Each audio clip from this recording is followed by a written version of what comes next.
found myself and I found peace. Even if it's just a piece, piece together is what I do, and put it right where all of you can see me. Hold it up high, see me hold it up high, like a flag or let it fly. I won't be brought down. Okay, guys, so I asked you guys to have the discussion because what is going on currently in our society, in our country, is something that's impacting every one of us, regardless of if you're Black or white or Hispanic. It's impacting you because you're human. The humanity of George Floyd's death have brought everyone to realization that what's happening can't continue to keep happening. The discussion I wanted to have was a conversation that I think all these men that are sitting in front of me are my family members. And it's hard to understand what you're feeling because I am not a male. But what I do know how I feel is the fear of my husband, of my kids, and of hearing anything that would be impactful to one of my family members. And no one could understand it better than you do. So I wanted to hear your thoughts and feelings on what is happening and transpiring, and how do you feel that you have a duty to contribute towards it. I personally think I should be out marching in support, but I have been voted down from my family, so I haven't. But as the new generation, like Elijah and Solomon and David, what do you guys, what's your thoughts? I guess I'll speak first. It's a numbing situation. If anyone has ever been arrested before, if anyone has been in contact with law enforcement, it's kind of numbing. It's I'm glad that we as a community finally stepped up to do something aggressively. I think we've been passive for a very long time. We have put our feelings to the side a very long time, and I'm happy that we finally stepped up and said something and acted. The first night of the protest, that Friday, I was downtown Atlanta. In front of my job, there's a Grady statue who is one of the founding fathers of the Confederates. They sprayed it with KKK. I remember you sending that picture. Expletives. Malik. Expletives. Expletives. I know who I'm on this call with. Tell him. A lot of expletives. I work 2 blocks away from the CNN Center, so I was in the midst of it that Friday night. Having to go to work, I figured since my employees was going to work, I figured I'll make an effort too, and it was good to see. I saw Black Panthers fully armed. When you say armed, what do you mean? AR-15s. Are you kidding? Yeah, I saw Black Panthers fully armed. I saw civilians. Can I jump in at that point? And I'm a gun owner, I'm a licensed gun owner, I was armed. It was very, very tense that Friday night. We went around to where all the congregation was happening. Tear gas, rubber bullets, burning of cars. I'm just happy that we're doing something.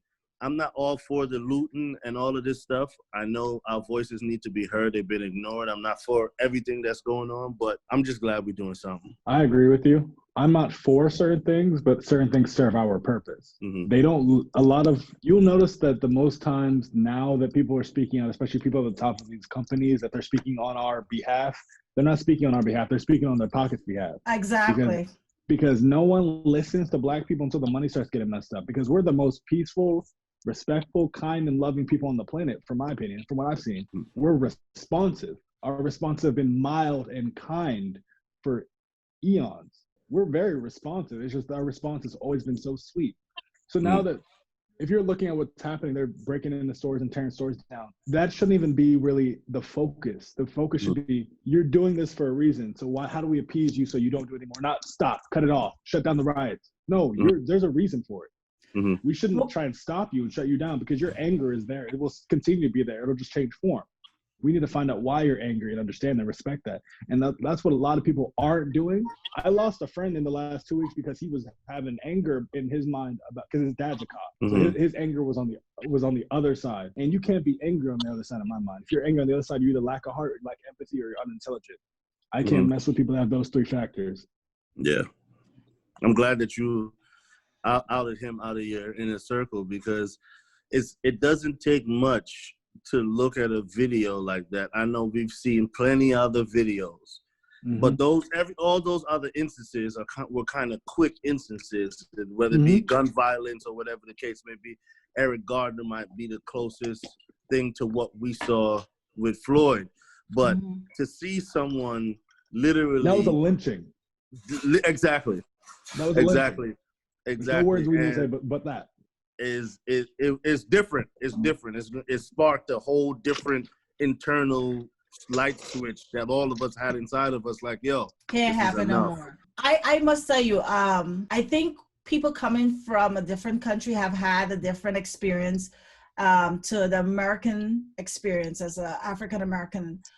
We have come to America with the premise of our parents telling us, you work hard, you get. They have set us up to believe there's meritocracy. And that's what you do. What's that word? Meritocracy is based on merit. I'm not familiar, please. Based on merit. Thank you. Everything you do, you're going to get it because of what you have produced. And I have found out that that's not fully the case, because there are systems in place that are there to hinder an African-American person. Take, for instance, I've worked for a major company as a hiring director, and I've sat in a place where I am responsible for hiring somebody at a wage of $10 and $12 and $15. And that small wage is being taken away based on the skin tone. It's not taken away in a blatant sense of don't hire that person because they're Black. It's hidden behind the thing like, do you think they will fit in our culture? Well, how do I determine that without speaking to that person? That is something that is said to me prior to the interview, just based on the person sitting in the chair opposite me. And so I even thought the person, I'm guilty of thinking the person, maybe they're not racist, maybe they're just have prejudices. And I've come to understand they that just like you. Yes, they have found they're like you, not your people. They have found a way to say, oh, Michelle, you're different. And I know every person that is West Indian have faced that, where they say, you are different. You're not like them. Who is them? And so often, like Nigel worked with hundreds and hundreds of white males.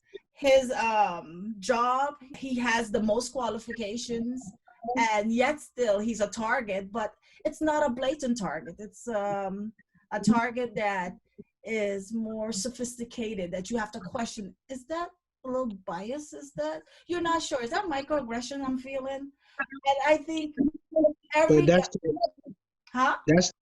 that's the systematic racism that is overt. You know, it's hidden, but it's there, and that's the biggest problem. And that's why people, it's at a head right now, because you're telling somebody, you know, we see you, but yet still we do not see you. No, we hear you, but your voice is not loud enough. And they do that in a way that is part of their American culture and propaganda that they give to you. You know, and they're coming outright and do it. You know, there's certain parts of the country you go, and you can see racism coming to you before you can even blink your eye. You know, in corporate America, in a capitalistic society where it's all about the mighty dollar and not about the person that's in front of you, it is hidden. You know, and unless you're willing to push the envelope to see it, you're not going to see it. You're not going to see it. And right now, that's why people are in an uproar, because what they thought was open to them, they finding out it's not open to them. What they thought was equal in a sense, okay, he's the one bad apple, or she's not this, we're not that. It's blatant now. It's so overwhelming that it's stifling. And that is the scary part about it. Now, some of us on this panel right now have older kids, and they know what it is. I've never felt more scared now having my sons go out than I ever did before. I could definitely empathize with that because I would like to see everybody out the house and leave me and my husband alone. But I promise you, All right, chill out. I feel much comfortable knowing the fact that, you know, I see where Mitchell is going, or I ask Malik, where are you going? I'll drive you. I'll go with you. Like if I can protect them, I can't be with them all the time. One of the things we need to know is that we have to find our voice and speak out. When I was in the position that I had to hire, I could have confirmed to what my environment said. My environment says, we are lily white and we're going to keep it lily white. But someone have to step out and say, okay, I'm going to hire this person because this person weren't being hired. And if you have something to say, you have to prove to me why I wouldn't hire that person. We have to make decisions to be, you have to be willing to sacrifice that you are going to speak up, and you're not just speaking up for yourself, or you have to speak up for the generations to come. There's Solomon is what, 11 years old? This is the environment that we are going to be putting him into. Of course, I think he has a better chance than the people that was prior to his generation, because I think something is going to change. I really do think something is going to shift. I really believe that, or maybe I'm so optimistic that I have to believe that. But I mean, that's a defense mechanism.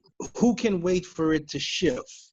If it don't shift right away, then what are we doing? We adhering to what the status quo has always been. Okay, well, I don't think it can be immediate. Nothing that has been there for years, hundreds of years, can suddenly disappear. That has to take destructuring before it can happen. There's a system in place. The whole system needs to be torn down.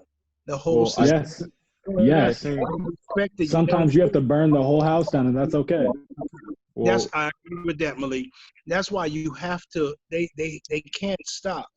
There's no such thing as we're going to stop and then start again. We have to start and continue. Keep pushing the envelope.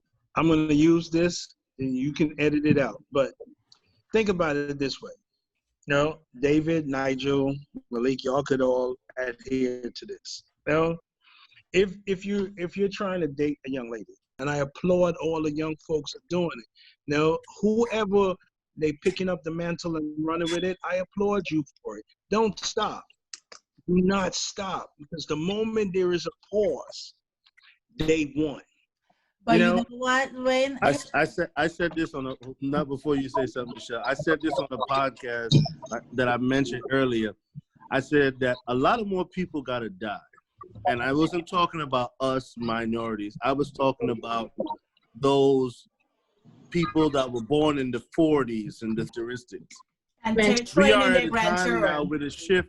We are at the time now with the shift. The younger generation are starting to take those Senate seats, take those litigation seats, and are not willing to deal with that no more. So that's why I think this visual death for 8 minutes and 26 seconds that we viewed sparked a change. I saw one of the guys that was friends that used to play in the NBA, Stat.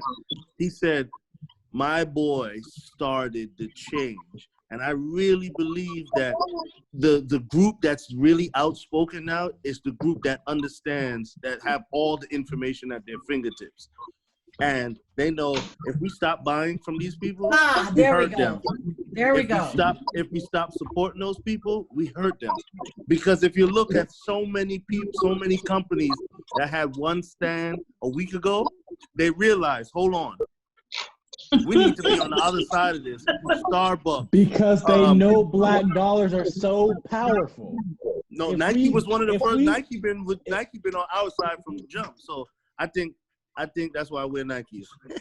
I'm in my bag. But yeah. Uncle Dave, you put me right in my bag. Go ahead. Okay. Yeah, but no, I just wanted to say that a lot more of that group, they're on their last leg. So the mentality. Exactly. Well, okay, so you see, I agree with where we should boycott. I don't think there's enough Black people willing to commit to that, or people of color who are willing to commit. I said to my young daughter the other day, I said, well, we should not. If you want a hear a voice, stop shopping at Walmart. Shop. She's like, wait, well, what will Walmart do to us? Walmart can do nothing to us.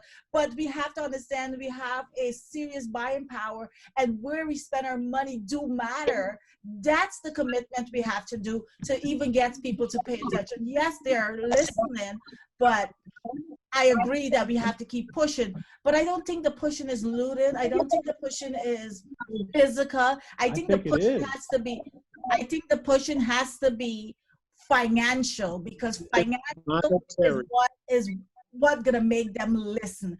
Those are both financial. In my opinion, I think the only logistic or real push that we can do is almost dang near perfection, because as an African American in America, you have to perform in a sense of noble and moral superiority, or as soon as you do one mistake, they'll take it as an example to deface your whole cause, as we have seen in the news and stuff like that. Absolutely. So as much as we think protesting and all these things are great and stuff, we have to make sure we go through everything we can through their rules.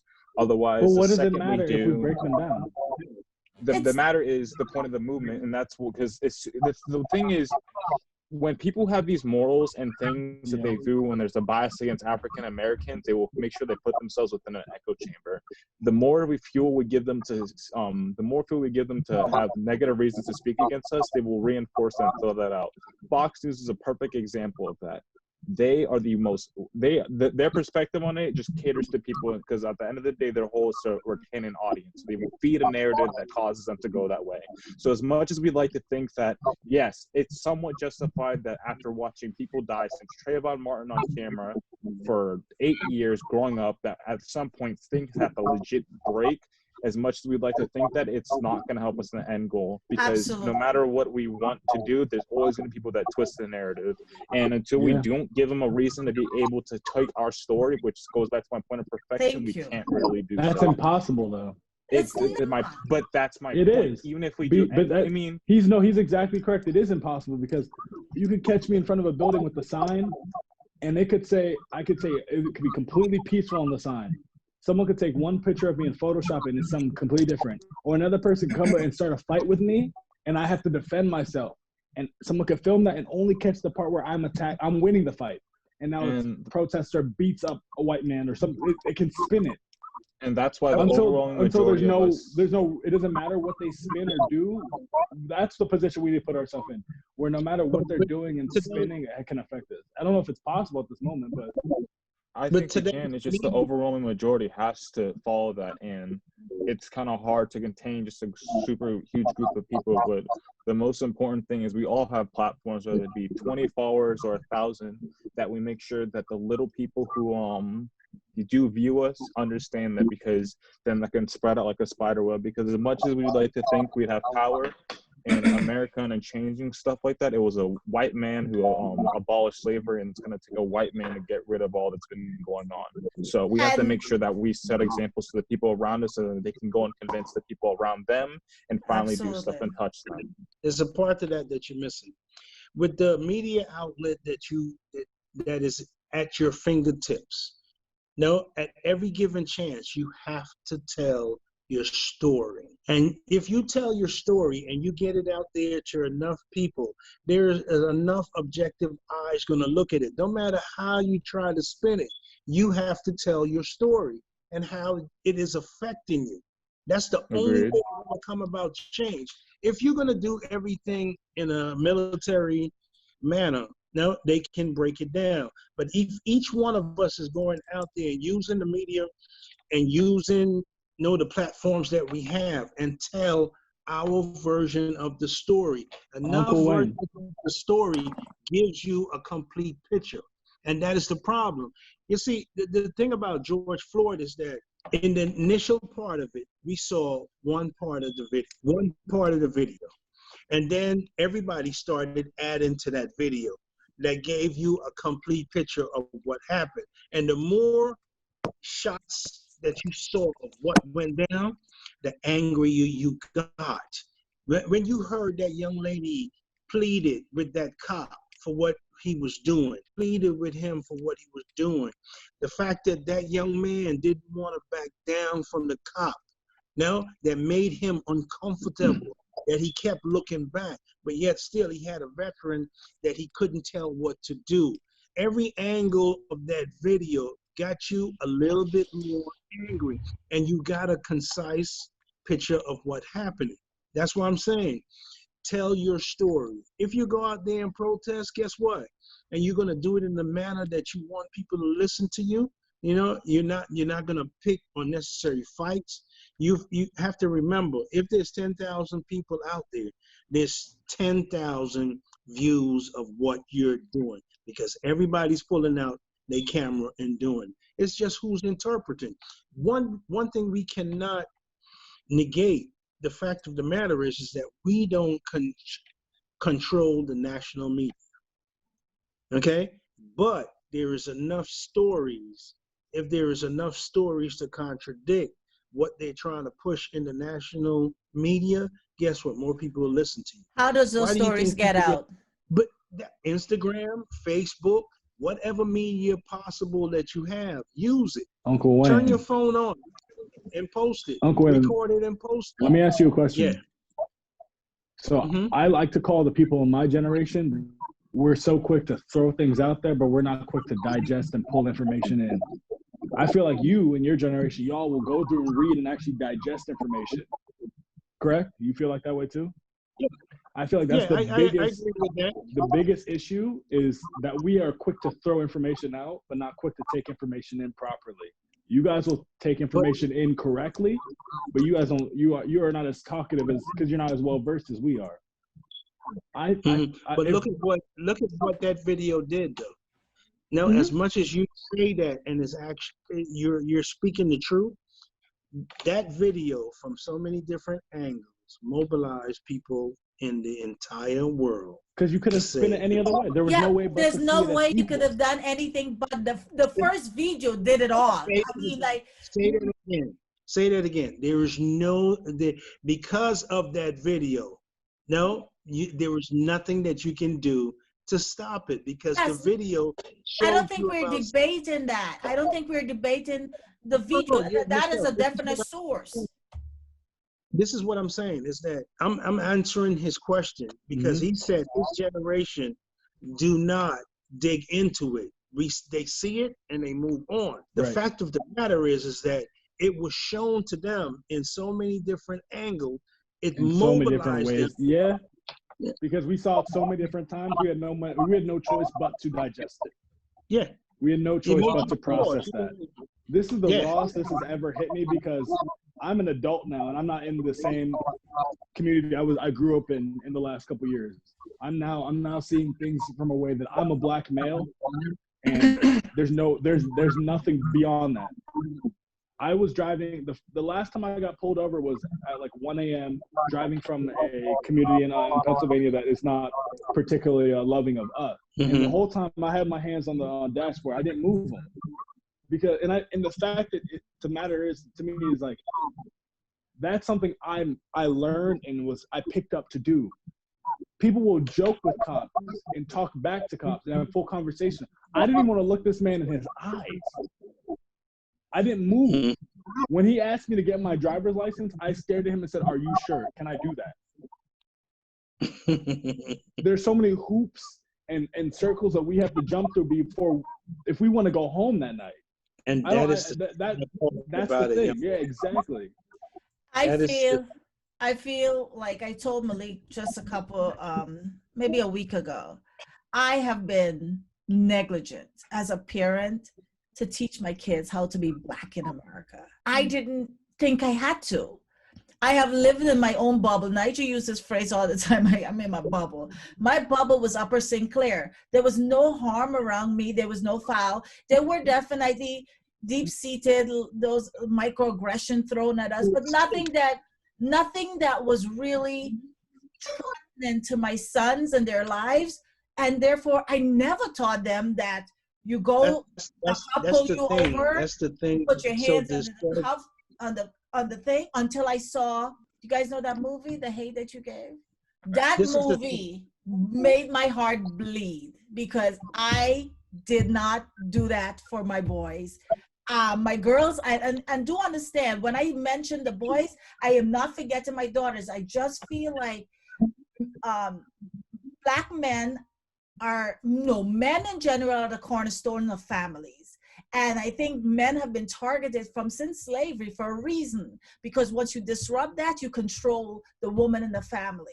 Because now we have to compromise for so many different things to get our families through the next day. And that's what was always the case. That's why they tore us apart and separated us, because the men are the cornerstone. And if we destroy and put all of them in jail and kill them, then we're left with a bunch of young kids that has to grow up without knowing what it is to be a male, not to have that male role model, not to have that male that tell them right from wrong.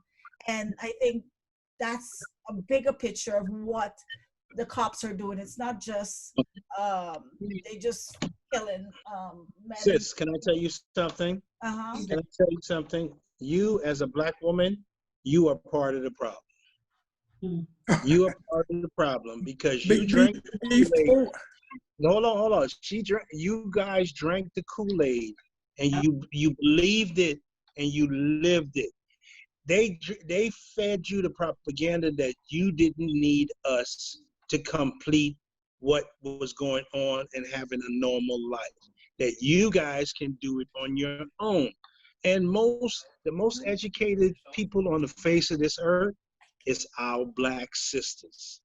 No, the most achieving people on the face of this earth is not white people, are Black sisters that are doing their thing. And the moment you guys started believing the propaganda that you can do it without us, you don't need us, that's where the problem started. So they decided, guess what? I'm gonna give, instead of, I have 2 PhDs. I have a Black man and I have a Black woman. Okay, who's safer? Okay, who would I have to worry less about? Woman. So they give her the position. Now, and guess what they tell her? You can be successful. You don't need him. You can do it all by yourself. And know what happened? My sisters took it and run. I am not blaming you, but that is a fact. Thank you for the discussion. This is very timely. And for those of you who don't know me, I'm Oscar Simons, family member, Black brother from Venezuela, but no one really cares what ship I was in. I'm just a Black brother. First of all, I want to say that this is our Emmett Till moment. We are living in historic time. I encourage us not to relive the tragedy and the death and the lynching of Emmett Till, but to educate ourselves on that. Because one of the most interesting things about that lynching of a 14-year-old African-American young man in Mississippi who whistled at a white girl and he was lynched as a result of it, is that his mother insisted that he would have an open casket funeral. There was no social media then, but that was shocking to the conscience of America. And that leads me to the point about the whole point about Emmett Till and the whole point about where we're living in this moment now is that this struggle is not over. We have to be mindful that we are a long way from arriving. We may never get there, really, but we have to keep that in mind. The struggle is not over. The second point that I want to make along those lines, though, is piggyback on something that I believe Mitchell mentioned or was alluding to, is that this is not just a Black struggle. This is a human rights issue. Absolutely. And we have to bring into our white brothers and sisters, our Chinese, Asian brothers and sisters. We got to bring everybody into the tent to recognize that this is not just a Black issue of the Black men being targeted and lynched openly. And I think that when we are embracing of that attitude, and I think that that's what's happening now, what's really remarkable now is that you see the protesters out there and they look like the rainbow. Yes, say, they wow, do. I saw Mitt Romney with a Black Lives Matter poster in a Black Lives Matter parade. This is really a watershed moment. But we have to keep in mind that we have to be sort of open and reaching out and educating our white brothers and sisters. Some people don't want to be educated, and we can't force them to. But the last point before I yield back the rest of my time, the last point that I want to make is that although it is tempting for us as parents of children, of Black children, to say, you know what, I am afraid of sending my children out there. I understand that sentiment, but the way I would say it is, instead of embracing the fear, let us be careful, but let us not give in to this fear. We are at a very important time in America's history, in the world's history. And pray over your kids. Lay your hands over Malik and Mitchell and Solomon and everyone, Elijah, and put your hands on them and say, you know, you have the blood of Jesus on you, and you're going to send them out. Of course, you got to have the talk with them about being careful, about keeping your hands at 2 and 10 on the steering wheel if you happen to get pulled over. But by all means, do not retreat. I mean, I think that this is part of the temptation, is to sort of get into our bubble and shy away and let it all blow over. It's not, the struggle is not going to be over. You know, from my religious perspective, it's only going to get worse. So we have to just stay bold, stay encouraged without fear, and let's sort of, you know, keep bringing people. There were protests in Japan, in Hong Kong, in London, because this is a human rights issue. But I said a lot all over the place, but thank you for this. Very important. You yield your time? I yield my He's time. a lawyer. He's a lawyer. So no, I think was that a reference to that video? I want to mention, I want to come back to Wade, and I want to pull Nigel in, because I am not the sister that believes that. I'm the sister that understand that. I first understand my Bible. So if I understand my Bible, I'm going to understand the place my husband holds in the family. Therefore, I am not that sister. So we have to now start teaching our daughters the importance of having the male figure in their homes. Michelle, that is the problem right there. Is because we can make a statement that is factual, but yet still our sisters take it personally. And what happened, the mindset changed. All I said, I didn't say you, I said. You said yes, no. You said you, my sister, is the problem. You guys heard that, right? He said something. It was one more word that made it slightly different. When he said sisters, he meant in context of Black women. Yes. My sisters, you have perpetuated a problem. Yeah, I believe he meant it figuratively and not personally. If you guys notice, I've been silent the most. I hear you. And one of the reasons why I've been silent is because I'm still to hear from in my mind, the most important person in this call. And before I say anything, I'd love to hear his thoughts. And I'm talking about my nephew, Solomon. And then after he would have speak, you know, I just want to say my 2 cents. Go ahead, Salo. Don't shy away now. Why did Salo's screen go black? I think you scared him away, Nigel. His Wi-Fi just started getting goofy. I would say that I agree with everybody on the topic. I don't think that racism is going to go away anytime soon. And I'm going to have to live in a world like that. The video of George death upset me. Somebody else has died. Other Black men in this country. I don't want to live in a world that's like this, but I'm gonna have to. Because racism is not gonna go away. there's always gonna be people who still have that same mentality that Black men and women are supposed to be put down and not treated and not given equal rights.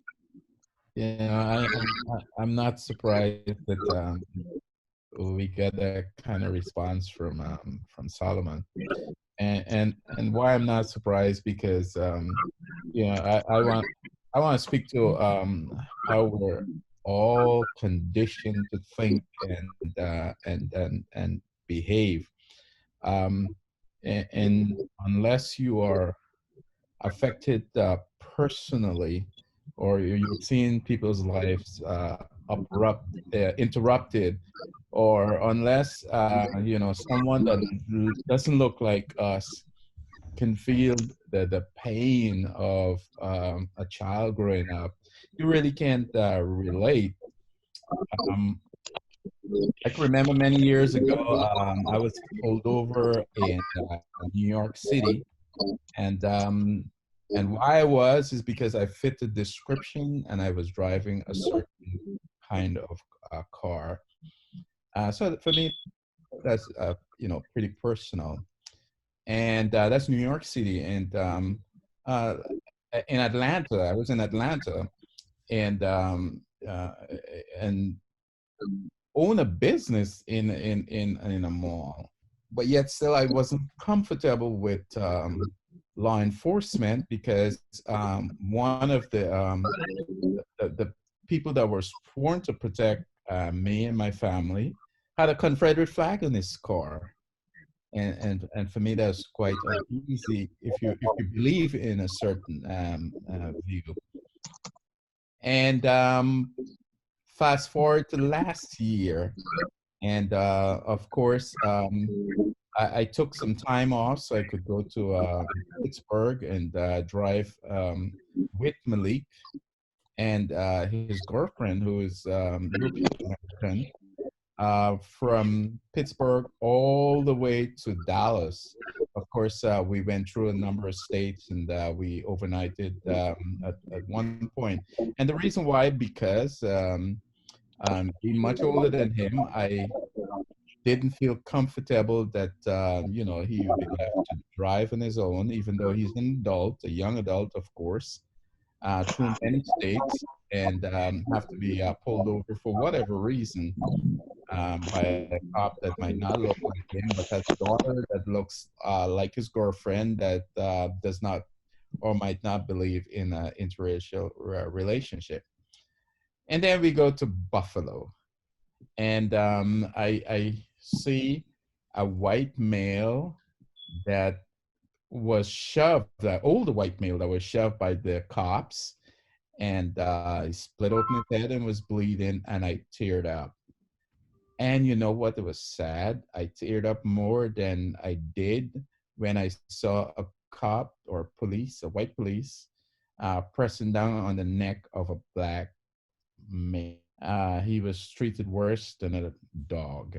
And I've always said that a dog is more welcome into a lot of white homes than a black male. A lot of people would shy away if the neighborhood or the neighbors see a black person enter into the home of a white person than the dog sleeping on the same bed. If you replace George Floyd with a dog, we have a different response. Right. We live in a society where, as black males, we are conditioned. Yeah. We're conditioned to accept the treatment of black folks quite differently from white people. And that conditioning, and that's the parallel I want to draw. It was easier for me to look at George Floyd neck being pressed on, and for me it was more emotional, and I felt sadder when the older white person was pushed and the cops didn't respond in a kind way.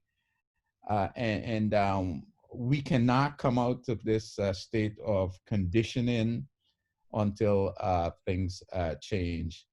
The unfortunate thing these days is that not only Black people are protesting, not only American people are protesting, white folks and Americans of all stripes are protesting, and people of all nationality are protesting. So I see that as a good and encouraging sign, and hopefully that's going to bring about some change. But like I said, the unfortunate thing is that we're in a place where we're conditioned to accept it as norm. And that's the unfortunate situation that we're in. And the only people that could assist us and bring us out of this situation is the people that took us into this situation. And they are for the lack of a better term, as far as Americans are concerned, they are the majority. Even though when we look at the world as on a large scale, Black people are not a minority at all, because when you look at the amount of Black people on the face of this earth, we're certainly not a minority. So, it's just my hope and my prayer that we are going to become better. And unfortunately, or a leader or the people that are supposed to lead us from this point that we are in to where we can progress. Unfortunately, there's zero confidence in the establishment, and that's talking from the president all the way down to some key factors in Congress. They prefer to be silent and not to say anything. But like I said, and I totally agree with Oscar, I mean, there's certainly a hope, especially when we see people of all stripes are protesting. And because of the conditioning that we've grown to accept, things we're in a bad state. And I really appreciate the fact that I can know how Solomon feels, and because he's the next or upcoming generation that's really going to make a difference. So sometimes you just gotta pray. Well, Solomon, Nigel pulled that one out, and I tell you, I was gonna get to you, but your uncle called it, and that was really good to hear you express how you feel. What is it that we're supposed to do as adults for Solomon? What is it we're supposed to put in place that Solomon life is better than the lives of the ones that came before him? Like, what are we supposed to do for him? Just give him strength. Just instill strength, instill confidence that can hopefully aid him if he's ever faced with a situation, because you never know the personality or the demeanor of an individual. And we got to come from a place where it's give everyone the benefit of the doubt. Again, I watched a timeline several times over the past 2 weeks that showed we're not supposed to be rational. We're not supposed to exude restraint and hold ourselves back.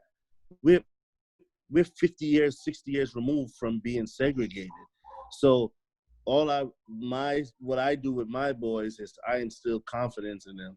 Let them always stand with your chest held high and respect everybody, no matter what your personal feelings may be, because disrespect leads to things where put families at hurt, and respect can also lead to that. So I always tell them, approach it with your best foot forward, and if it goes left, be prepared for it to go left, because unfortunately this is the world that you live in. But don't be fearful, like the gentleman said, don't be fearful, because everyone has a date, and if it's in your path to go through this to cause betterment for the next person, that's just what we have to be faithful and understand. That's what it is. I would like to bounce off Uncle David's point in terms of what we need to do for Solomon. And Solomon, from my experience, an educated black male is a scary one. And one thing that they can take away how you act, they can take away what they think of you, they can take away your physical demeanor, how you look like, if you're a thug or anything. But as soon as you come to them with intelligence that is at their level or oftentimes superior than them, then you are automatically separated from if the person's perceptive enough, you can be separated from the stigmas or stigmatizations they have for a black person, and also you are automatically intimidating because of the information you have that they know that you're not some pushover. And once you realize that, then it enables you to think that as long as to a certain extent, of course, because there's some people, no matter what, you could be the next Einstein, they will still hate you regardless. But most people who are impressionable, that you can not necessarily completely get rid of racism, but you can make some opportunities appear up. And in addition to that, they realize that you're not a pushover and they treat you with the respect that you deserve. Absolutely. I fully agree with that. What's going to happen, Solomon? You have a foundation that I don't think half of us use. Now, look at the people that is on this panel. Now, we range in age, we range in demographic, we range in how we live, and we all have something to offer. You need to take the opportunity, and we also need to take the opportunity as the older generation as to school you in the proper way, not proper way, but the reasonable way of going about doing things. Now, if we don't offer our opinion and our knowledge to the next generation, what will happen? And I think that is one of the major problems that's happening, is that they want you young. They don't want you to be surrounded by people that is going to challenge the status quo. No, that's going to challenge them. Education is good. Mitchell, I agree with you. The way you approach people will give you a better understanding of it. But also, on the flip side, it makes you enemy number one. Because the most fearful thing in America's eyes is a well-rounded, educated black male. I think your chances are better there. But they're terrified of you. You go on the top of the list. For the simple fact that absolutely. But here is this: the narrative has changed, because no longer can you say the reason for my behavior, the reason I respond to you is this. They are going to have to find more calculating way to come at you. That's why Obama was able to come president, because he lived his life accordingly to be president. Now, you think they wanted him everyone wanted him there? No, they didn't. I think an educated black man is a target, but he's not a target like a tug. Obama had the backing of established America. He did. He was neither. But yes, he had the backing. He had to have the backing. That's to come back to exactly what Oscar and Nigel and Mitchell said. The backing of a white America is the reason why you can have change happen. You cannot ignore them, because here they are the majority. But I'm saying he lived his life accordingly. He put himself in a position where he positioned himself to be able to become what he was able to become. If he didn't, if you shoot a black male because his pants were down and he had an arm, it's justifiable. They don't even take it to court. It's justifiable. Oscar, you are a lawyer. You deal with people like that's behind bars. How easily is it to justify explaining just the presence of a man because of what appears to be, as opposed to someone who is educated and can speak on his behalf? I saw my young son stand up in a room full of white male and a few white females and give a rotary speech, and they clap and they applaud him. And he came out of that place and drove 2 blocks. And Mitchell, tell them what happened to you. So, and when I had my rotary competition, it was right before school, correct? So in the midst of finishing the competition, I had a rush, so I didn't necessarily get late. Although I'd be excused regardless, even if I could just explain to my teacher that I came from a competition, I still didn't want to, because I value trying to arrive early and on time for school. So in the process of that, I was negligent of what was in front of me and my surroundings, just to focus to trying to get to school correct. So on my way to school, there was a stoplight in a school zone, and I almost ran the stoplight. A guy was yelling at me, flagging me. The stop sign, my fault.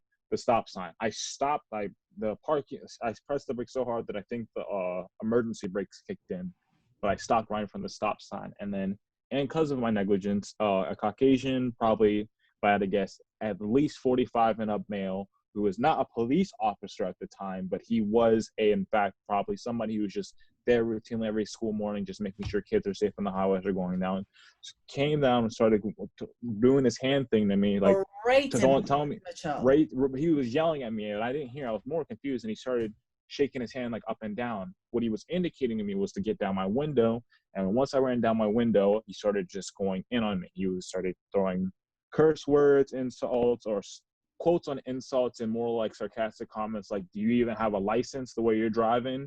Like, I don't remember the specifics of what he said, but from that situation, my mother's immediate reaction was to, I'm gonna be honest, I wouldn't say she panicked, but she got very excited and was like, officer, please don't even worry about all that stuff. And my first instinct, luckily my instincts kicked in, and I told her stop, because in that situation, I made a wrong.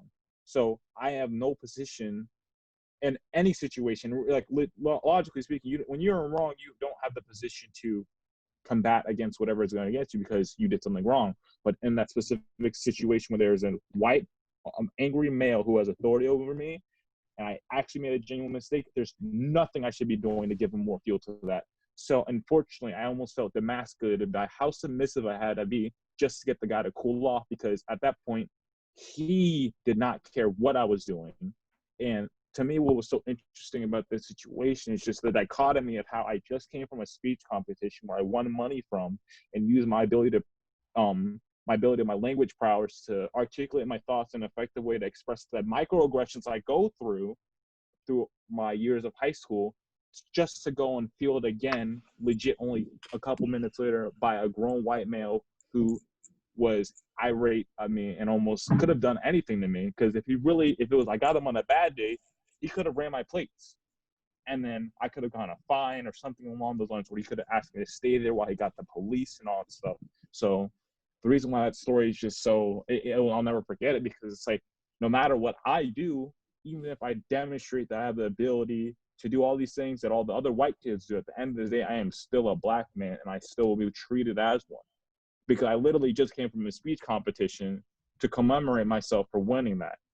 And still, I was still being thrown Now, for me, if Michelle had approached that, in front of my own mother, regardless of the environment, because I was a bleeping idiot. If Michelle had approached that aggressively, that would have turned out so bad for him. I think his intellect is what is kind of de-escalated the situation, because the man, I was angry, and I was like, you can't talk to him like that. Okay, so he did something wrong, but you cannot. And Michelle was like, Ma, I got this. I don't want him to talk to you. I got this. He said, sir, you're absolutely right. I shouldn't have been going that fast. You're absolutely right. Do you remember what he said? You remember why he said he can't talk to you? Because Michelle did not want him to use any profanity to me. No, that's not it. He said he wouldn't be able to control himself if you were put in that direction. Yep. That's the biggest thing. He's so quick to protect himself and do what he has to do for him. But the moment that he put your love, that's one of the biggest things. We shouldn't have to worry about that. We should be able to protect our own. Yep.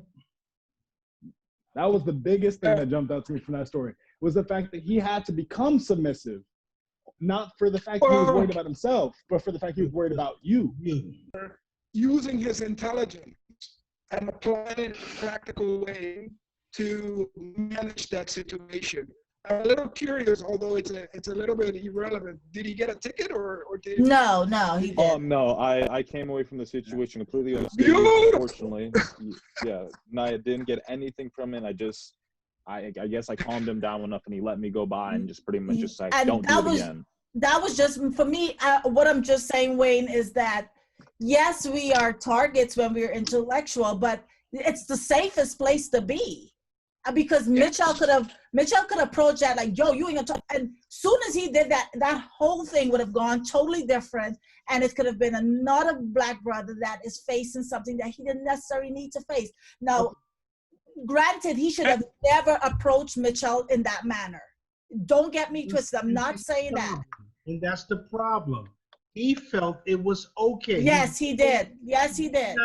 He did not have any authority to speak to my nephew like that under no circumstance. And that's what I give inference to it.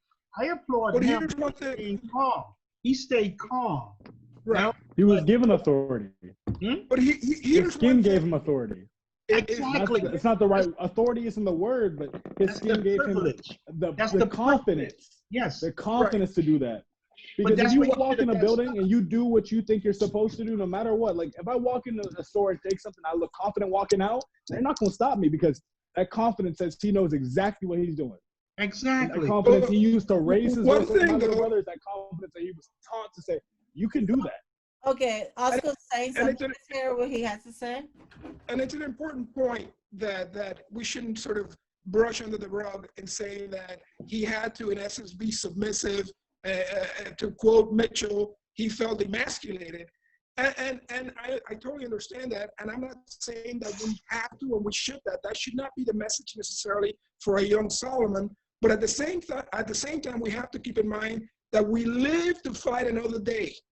Because the thing about it is that you should use your intelligence to keep you safe and alive during that situation. And in the event that you're not speeding and you're not running a stop sign, then you take him to court. Then you get his badge number. Then you get his job. But we have to do it in a methodical manner. Because if you're not going to have court right there, because the man, and oftentimes it's someone that does not look like us, the man with the gun and the uniform is going to win that battle every time. So we have to be mindful. You know what? And use my intelligence and allow God to use me to diffuse the situation. It's not going to stop there, and I'm going to use my resources to pursue this. I mean, sometimes, and I'm not suggesting this being over litigious, but you realize that the next traffic stop may result in you being a millionaire, a multi-millionaire. So you got to be mindful. Oscar, one point. First and foremost, the person that stopped Mitchell had no legal right to stop him. He was not an officer of the law. He wasn't working for the school. He was the school. He was working for the school. Of the neighborhood. Okay. No, he worked for the school. So he was part of the neighborhood. That means that he has seen Mitchell before. And No. Hold on. Let me finish. What includes the point is the fact of the matter is that he saw this young man with his mother, but yet still he showed absolutely no restraint, no respect for you or Mitchell, and berated you with obscenity in public. He was part of the school. That's why he felt he could do that. I'm not trying to take away your argument. It was not a neighborhood that we lived in, and he was part of where they took care of the kids and making sure that he was somewhat connected with the school and the bus and the children. So I understand that he had a concern for what his job was and to protect who he was supposed to protect as far as the kids and their crossing and stuff like that. He had no reason to approach it that way. That you will always have my agreement with. He had no business, no adult who should approach a child in that manner.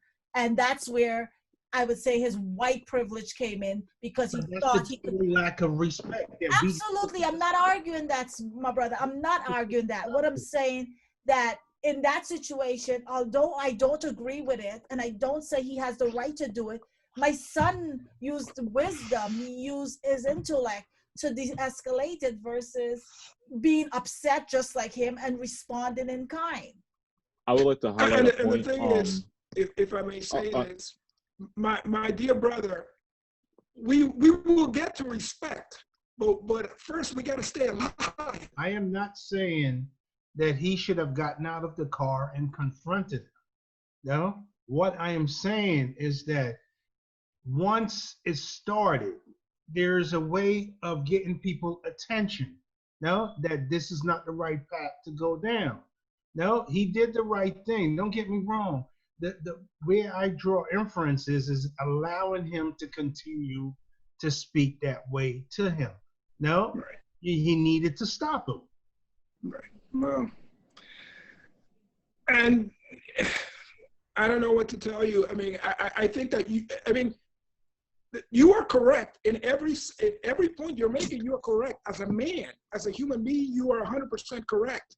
But unfortunately, we are not talking about the absolutes of you being 100% correct and them being 100% wrong, and that being the end of it. We have to, in essence, and it's a very difficult thing, because in essence, what message are you sending to Solomon? My son Caleb is 7. What message are you sending? And that's I don't know the answer. I mean, it brings tears to my eyes, because are we saying to our men, not be men? I would like to highlight what you said, and I feel like that's really important, because it really determines the whole dynamic of how that situation played out. Because one thing Uncle Oscar mentioned is that I made the first wrong, and that's what changed the whole dynamic of the situation. The reason why I acted in the way I did, submissive, is not because I thought a white man can talk down to me. It's not because I knew a white man had superiority. It's because that I initially made the first mistake when I was running a light. His anger was valid to the extent he took it. Wasn't the scenario is against me from the jump. As soon as I act irate, then it escalates and he calls people. And then what happens when the story comes out? Angry black man with his mother in the car berates school people, gets in an argument with him. He has to call backup, and then he is arrested or detained or given a charge because Mom, you're muted, by the way. Because I escalated that. Do you understand what that is? It's not a matter of having to be submissive to a white man. It's not a matter of that. It's because and that's what I talk about when I say the perfection of a black man. You have to be conscious of all these things, because when it comes to him and reporting a story, whose word has more weight than mine? Because he has a qualified job and I violated something that goes along his job. So he can say whatever the heck he wants. He could say I was going 70 in the school zone and I barely stopped in time. You know what I mean? So as much as just like I feel demasculated, but it's like that was me. So at that point, I have to play that situation I created for myself as smooth as possible so that I can get out and go to school that day. And if there's anything to take away from that is the most important thing, especially for Solomon. Solomon, when a person is talking to you, and especially a white male or a white person who feels like they have some sort of inherent authority over you, not because of any disposition they did, but because purely of their race, you battle them with intelligence. But as soon as you do something in the wrong and you initiate it, that's when you take a role to take accountability. Because once you stop taking accountability, that's how they face you and label you as another black man. And once you do that, you lose all power you have, and then it feeds a narrative that's been ingrained in them since they were children. Go ahead, and Solomon, real quick, Solomon, keep in mind that that's just one step to that scenario that will play out. One of the reasons why I became a lawyer is that I was bullied in high school. And who was I bullied by? The football players. But in the courtroom, I'm the bully. Who are the subjects to my being bullied? Are police officers who used to be football players. So you just let that fuel you. What are you going to do, Solomon? You're going to do the right thing, use your intelligence, and keep in mind not just one situation. It's going to fuel you as you grow old, as a black man, as a black young man, and that's actually going to be fuel for you that you're going to use in a positive way in your life. Well, I get Wayne's point, and I truly applaud Mitchell And why? Because I believe the way he handled it was probably much more mature than I probably would. And because I second that. a lot of times we have to strike a balance between being humble and de-escalating a situation, because cops are supposed to de-escalate the situation, but a lot of times they intentionally don't, because they're looking for a license to behave against the person that they are seen as a perpetrator. They want to behave or act in a certain way, so they agitate that person. And if you don't recognize that they are trying to not they're not trying to de-escalate, but they're trying to escalate it so that they can justify acting in a certain way.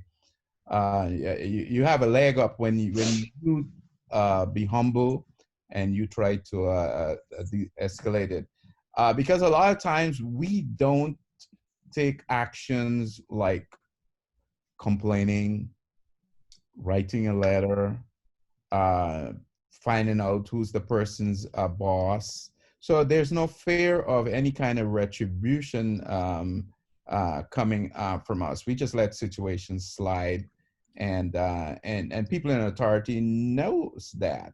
So when they deal with us, they deal with us quite differently than and someone they know that might complain, like a white person, because a situation like that could really turn out bad. And we have to strike a balance. As young Black men, we have to strike a balance, Solomon, between being humble and also ensuring that we do not emasculate ourselves. And sometimes we just need to live to fight another day. Yep. Oscar has his I hand do. raised. I do want to add something here to Solomon. As a Black male, a lot of your life situations come from your choices. As someone that has been involved in different type of stupid acts, been a part of Thursday jump outs. Anybody that been in Brooklyn know that they have hop out Thursdays where What's that? if you're in a congregation, they ride around on Thursdays to make their status their stats, and they just jail you up and hold you for 24 hours for no reason. As a person that's been pulled out of his car, say I fit the description of someone that just committed a murder when I was in hospital scrubs, for someone that was arrested because of an old traffic ticket, right? And pulled out the car and thing, for someone that was involved in their knees on their necks. Your whole life, it's all about your situations you put yourself in. So the biggest key for a Black man in America is to be aware of your surroundings. Don't put yourself in situations where can bring negative attention around you. And I know that's hard growing up. I know it's hard when you're Black, but there are certain triggers that give the people that are angry for you being a Black man, there's certain things that trigger it. And I'm not gonna break down every trigger, but we have some key characteristics that trigger attention as Black men. So the best advice I would give you is be aware of your surroundings. Be cognizant. Know when to bow out. Exactly. Know when to bow out. Know when it's all right. When you get that feeling it's time for you to leave, leave. Because trust me, like I said, if once you feel those handcuffs, and once you go into a booking situation, once you go into a jailhouse situation, you fit the description and you check those boxes. So be aware of your surroundings. Don't put yourself in situations. Don't put yourself in situations to bring negative attention to you, because unfortunately you live in a world that it's automatically going to come. And if you heighten it, trust me, you don't want to see the other side of it. Yeah, and actually I told myself that I was not going to bring this up because maybe not all of us have all of the information of what happened this weekend in Georgia with the at the Wendy's with the young man who lost his life at the hands of the police officer. But it ties into it. I'm sort of breaking my own rule that I didn't want to bring it up because it's really, you know, it's a tragedy all the way around, but it leads into specifically what we're talking about. And for those of you who are tuned in and are not aware of what happened, my understanding of what happened there is that somebody called the police about a sleeping person in a vehicle that was parked at a Wendy's. And the police responded, and the person was given a breathalyzer, and he was going to be placed under arrest. And then there's video as to, and different versions of what happened. But the bottom line is breathalyzer. He refused I'm it. sorry? He refused the breathalyzer. No, he took it. He refused. He refused it. Marsha said he took it. No, he did not take it. He refused the breathalyzer and said to them. No, Wayne, he took it. He took it. Yeah, he took it. No, he did not. But, Okay. but in my point, Right. my point is that, and I think my brother who spoke right before I did, I think Chris set this point very, very eloquently, which is that as the handcuffs were being placed on his hands and he was being placed on arrest, then something happened. I don't know what happened, but that choice, it cost him his life. Now, please do not get me wrong. He did not deserve to be shot in the back and be killed like a dog. But there is this whole concept that we as Black men and people, human beings, should be aware of. It's not just a Black issue. The term is called suicide by cop. Suicide by cop. Yeah. That just means, and you can look it up. I mean, it's sort of it's a phenomenon that if you act a certain way with the police officers and you're threatening them, because of the way that the police officers are trained and mistrained, they're gonna kill you. So that's what happened. But I said that I wanted to just raise this and ask for you all opinion as to what you think about that. And of course, and be careful what you say. And we don't want to blame the victim, but it's a very teachable moment for all of us when interacting with the police. What do you think about that? What do you say about that? Because that's something that the media will tell you one way and tell you to feel one way. Other people will tell you another thing. But what do we say in this group? What do you say? If you approach all, I just you need want to operate with. Just let me interject here, and I just want to feed off of what Oscar, that terminology used, suicide by cop. The unfortunate thing for the police, he turned the taser in the direction of the police. Whether he triggered it or not, I can't say. The problem that the police have, it's their taser. The problem that the police have, they consider a taser a non-lethal weapon. The problem that the police have is that he was shot twice in the back. So that's a big problem that they have to address. So them putting up an argument as it relates to the terminology suicide by cop is going to be very challenging for them. And just one last point is we're talking about this de-escalating situation. One of the biggest power that we can exercise is recognizing people that surround us that have authority, whether it's the cop, whether it's our boss or functional superior at work, but we can never ever challenge it and be successful or have a successful outcome out of it. One of the greatest power that anyone could have is recognizing authority and adjusting our behavior in such a way that that authority does not feel challenged. It's a very challenging task for us, but something that we must always have to exercise. or else things could get bad real fast. My opinion on the shooting in Atlanta.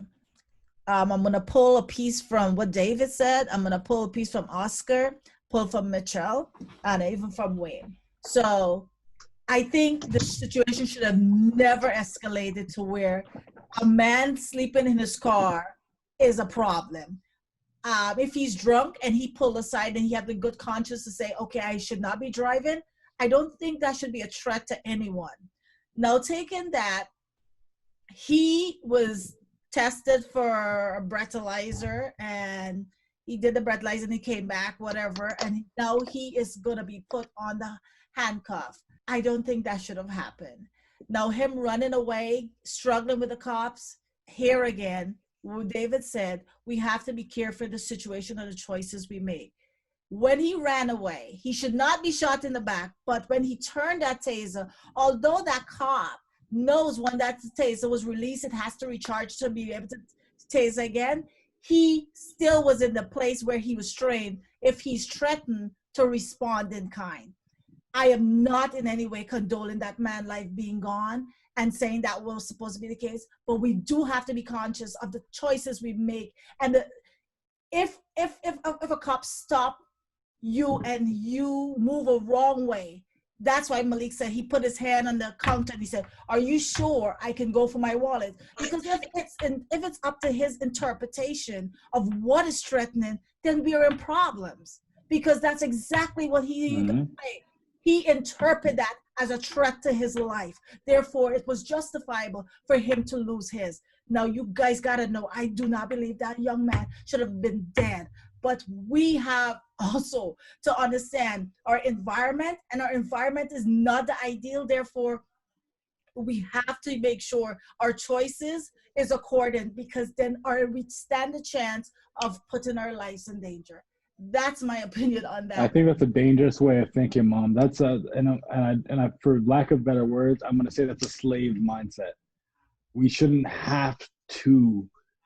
I shouldn't have to behave a certain. I shouldn't have to set up myself to be pulled over.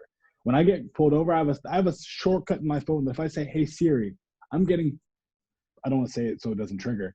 If I say I'm getting pulled over, it will immediately start recording, stop all my music, and send that video to 3 people. The fact is, the matter is, I shouldn't have to do that, and I shouldn't be taught to protect myself that way. And because if you any of these situations, you swap a white man in, or you swap for more like, for in a way that'll really hit people's heartstrings. If you swap a dog in with George Floyd, white America tears it. They burn it down. They burn everything. Did y'all see the video of White the America white man burns it down. that did the same thing that the gentleman at Wendy's did?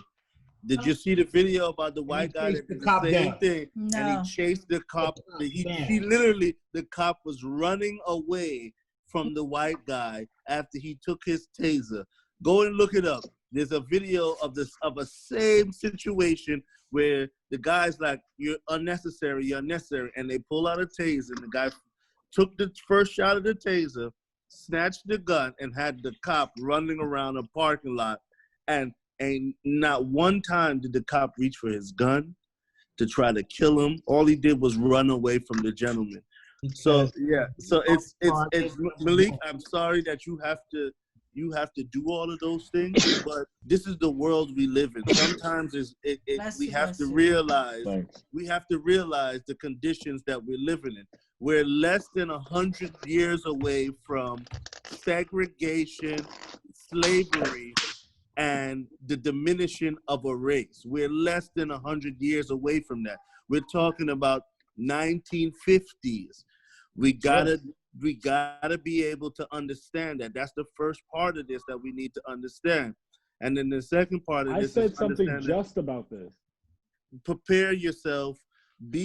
I'm glad that you have that app on your phone in these times to call, to say to Siri, "I'm being pulled over," and it could call 3 people and record. Because think about it, in the 50s, in the 40s, in the 30s, think about how many undocumented, place where I live at now, Georgia, the land that my house sits on. I can only imagine the amount of people that are fertilizing this soil. We got to be mindful of that. And I understand it's frustrating. You shouldn't have to deal with it. But we're less than a generation. Like some people, and like one of my coworkers, his great grandmother is still alive and she was a slave. Like he shows pictures of her hands.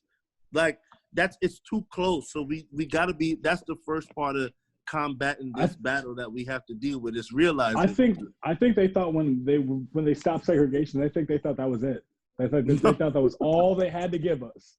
No. Because there's so many people in my generation, Black and other and other ethnicities, that don't understand, because for lack of perception, you have no understanding. Because you didn't grow up in I went back and read stuff and looked at things. That's why I have a different understanding now, because it never changed. Prison system is used for slavery. There's a loophole in whatever the amendment is, I can't remember the number, that stops slavery, that the prison system can still use and thrive through. Yeah. That's one of the biggest things. And on top of that, no, it was your aunt. On top of that, because we grew up in a place where we thought segregation has ended, this is it, this is equality.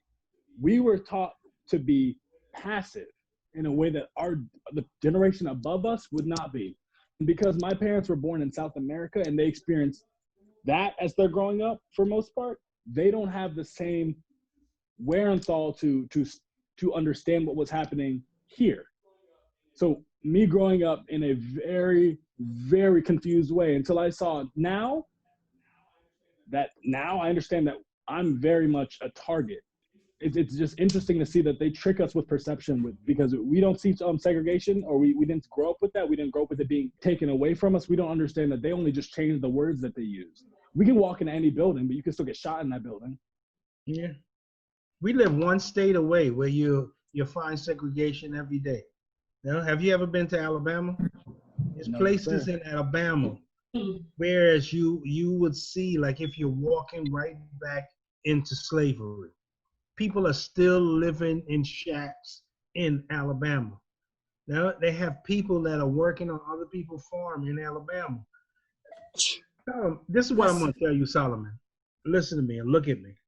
Every chance you get, put your head in the book and get as much information as you can.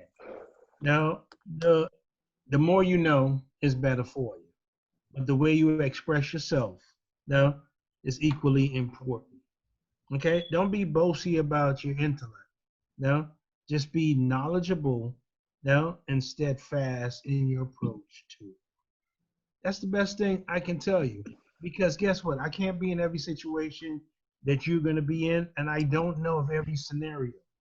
Now, I can tell you one instant, it happened to me last Tuesday on voting day. Now, I drove out of where I live, and it was a hot day. Drove all the way to the light. I made a right-hand turn. And as soon as I made a right-hand turn, he put his lights on. What I normally do, I dropped all the windows in my truck. You know, the sunroof was already open, all the windows. You know, he walked up to the passenger side of my truck with his hand on his pistol. You know, and I looked at him and I said, are you serious? Are you serious? So I gave him, he asked for my license. No, it was already out. I already have it ready for him. He said, I said to her, what did I do? He said, the cover on your license plate is too dark.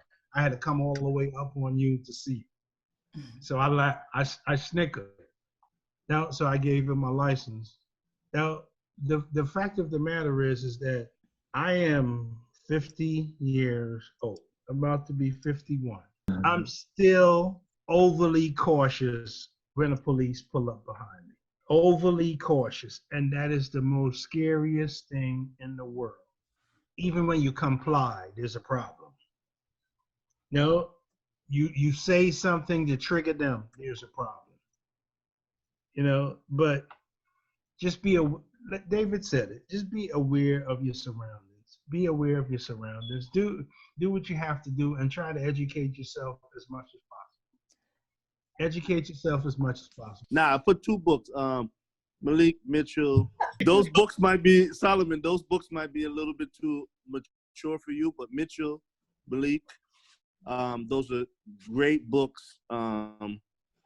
Elijah could catch one, could read it.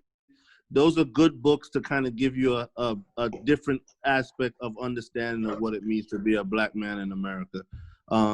Those are books, I do read, I mean, I don't publicize it like that, but yeah, from time to time I pick up a book. But yeah, those are two books. Those are two books you should do. They're cheap on Amazon, and they're quick reads, and it's a different perspective. Go ahead, Nigel. Somebody on that I have not heard from. I'm sure they were waiting patiently to. Who, Christopher? I just got back. White Rage, that's another good one. Yes. So White Rage, that's another good one. Yes, that's a good one. Well, Nigel turned me on to one that I think I have started, but White Fragility. That I have listened to a couple of conferences on white fragility, and that book is going to be real interesting to read because it tells you why white people want to hold on to what they have because it has worked for them. And it's something that's ingrained. A good example I was telling Nigel is this one lady, she went to get coffee every morning with her daughter, and every time she would walk past a homeless black man and she would cross the street, and she was having a dinner party and her daughter yelled out, "Black men are scary." And she was so embarrassed. Where did you get that from? So it's not something now that is necessarily taught by saying you should hate black people, but it's something that's being taught from the behavior that they're surrounded. That child knew to be scared of black men because her mom crossed the street every time. So that's one you should put on your list because I'm definitely gonna finish it. But I wanna touch on something that is really important. All the different stories we have heard, there's a study that says it has a psychological and a mental effect that actually damage and affect us to the lifespan is not as long as the average white male because of the infractions and the injury that we have experienced all through our lives.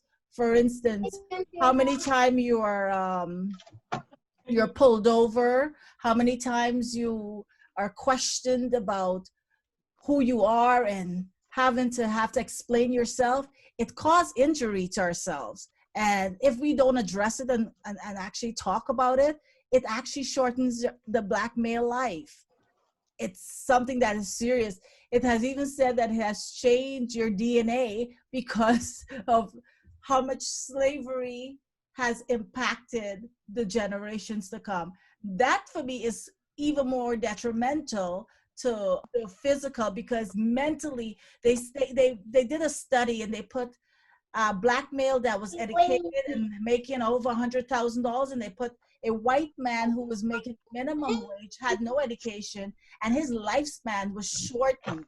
The black male died at 40s and the 50s because of what he was exposed to from his white counterparts. I mean, we have to start talking about it. We have to express it and stop holding it in because Mitchell was a good example of how he held that in. He was so angry. And I was like, no, we're going to talk about this because holding that in and suppressing it is not good for your health. Also, I wanted to also mention one of the things that we need to address is family. This conversation is only happening on the hands of my father dying.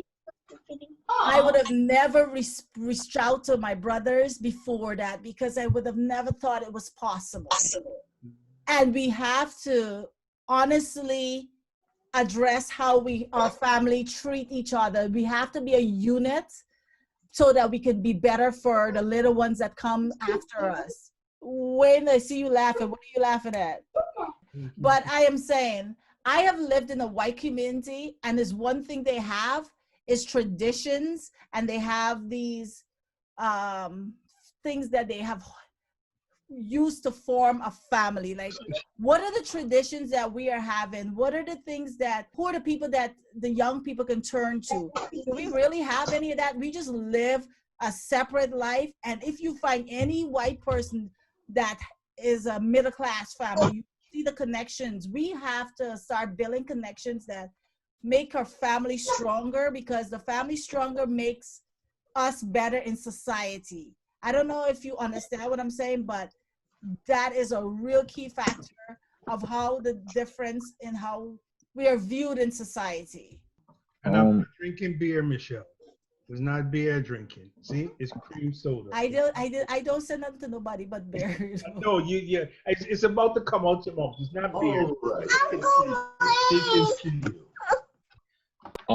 I just want to say this, and as much as this is a great discussion and all, but Solomon, as much as we overload your information, I'm pretty sure you're perfectly capable of like digesting all of it yourself, as you are a smart 11-year-old. If there's one thing I'd want you to take away from it, is that you can come to all of us. And when you have questions or something that's going on or something that made you feel a little bit off or something, like why they act that way, come to us. Maybe more or less me and Malik, because it's more personal, us than around your age group. But we gotta break that. No, we gotta break that.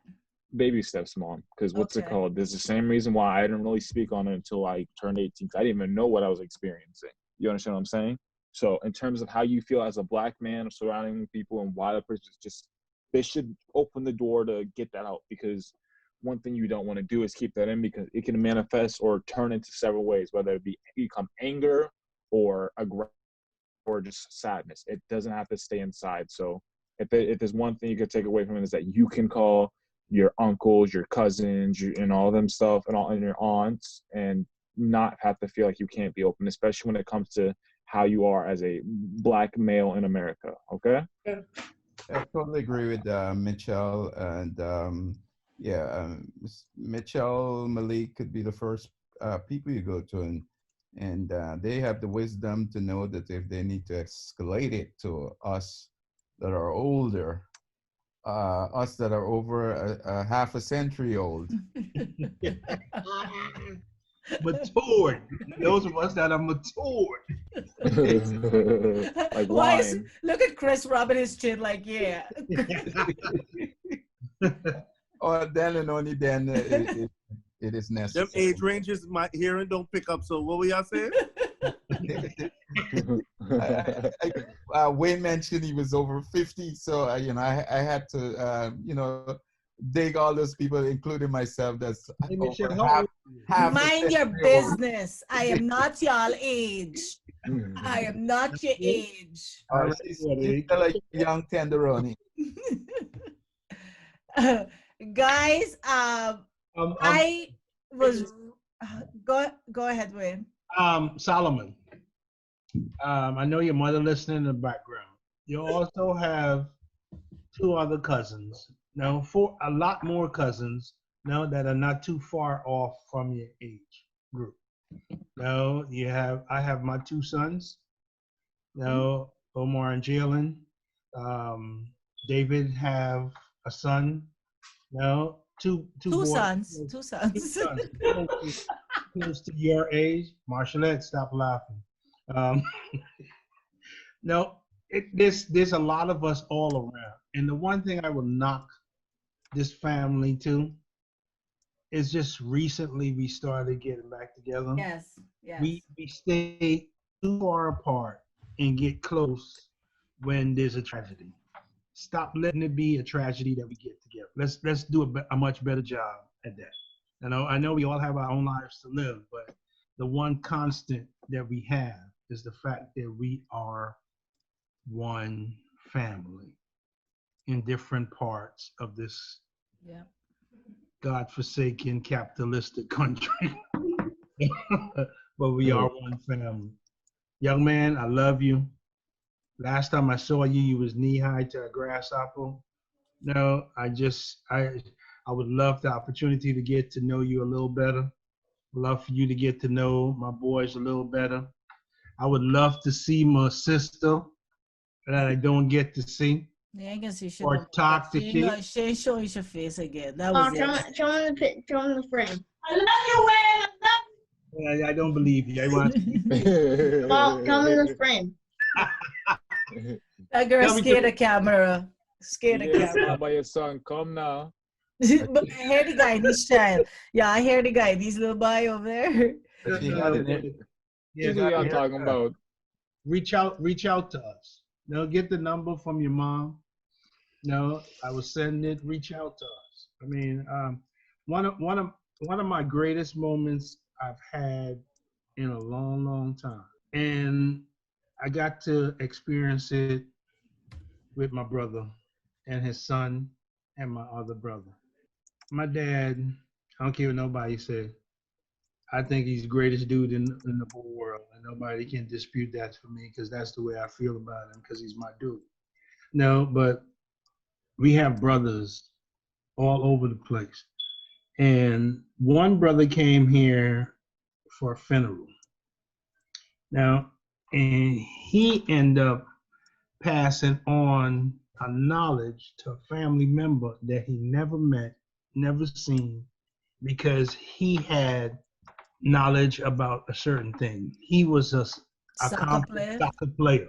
I still have this video in my phone, whereas he's taken time and he exemplified the word family, because no matter what went on, he saw his brother son needing help, and he said, you know what, let me show him what I know to make him feel better. No, and to advance his chance of doing something that I found great pleasure in doing. Now, and up to the other day, I was looking at that video and I was like, wow, that is the greatest thing I've ever seen. Now, and it melted my heart. The fact that he would do that without even a thought. He was like, y'all have some time? David was like, what y'all want to do? We have some time. You know how David do something. What y'all want to do? And he was like, can I show him a couple of things on how could help him with soccer? And I thought that was the greatest thing in the world. And it exemplifies that no matter how far apart we are, now when we get together, there's nothing but love, joy, and sharing. So Solomon, Marcy, we a couple of states apart. Now, I would like to get to know you a little better, you and your brother. Now, Mitchell, now, and Dreadlocks man, same thing. I remember when I used to bunk shoot on my leg, but it's all right. I ain't gonna show my age. Wait. No. I know who I'm talking about. Mind your business. Let me. No, I was just about to pay you a compliment. I used to say, Malik, your first Jordan came from Wayne. Wayne brought this Jordan for this little baby who can't even walk, can't even do nothing. And so I was just, but guys, I want to say that I didn't know how this would play out. Because this is not a topic that I am fluent in. I am honestly just really Marshlet. If she was me, meaning the person who's more out front, she would have been able to conduct this in a manner that she knows. Marshlet is so pro-Black. Marshlet knows everything that's happening in Black. I, as I said, been in my bubble, so I have been forced after George Floyd to really take a close look and examine how my perception needed to be shifted. I wasn't blinded, but I must say I had a narrow vision, and I have been open more to reading about it and studying it. And I tell you, when I consume information, I do consume it. And so that's what I've been doing. And so I say that to say, I am grateful. I didn't know how this would play out. I just knew I wanted to hear the voices of the men that are in my life, because ultimately, you guys are the only Black males that I know, and you guys have all segments of family, but we are all one family. I ain't Black, I grown. And I am glad that we all was able to share thoughts. I am going to do this with the women of these men and the women of these children, because we have a different pain than you guys have, and I cannot understand your pain, and you cannot even begin to understand what a mother or a wife feels when they have to think of their male. Now, as Oscar said, that we should be careful to use the word fear, and I am pretty careful, but I slipped up today. I am not fearful, I'm concerned, and I do cover my kids, and I cover my husband every single day when they leave this house. But I also expect them to use wisdom in their decision when they're out there, and I expect them, if they have to take the knee to come home, to do so.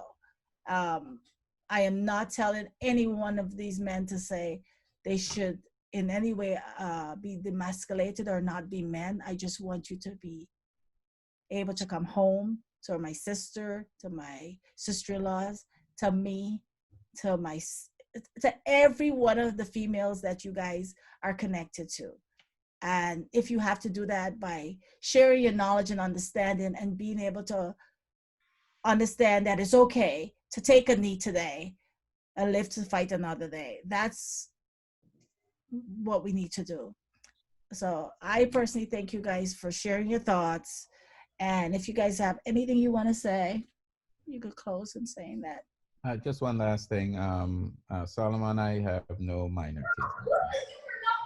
All my kids are adults, Solomon.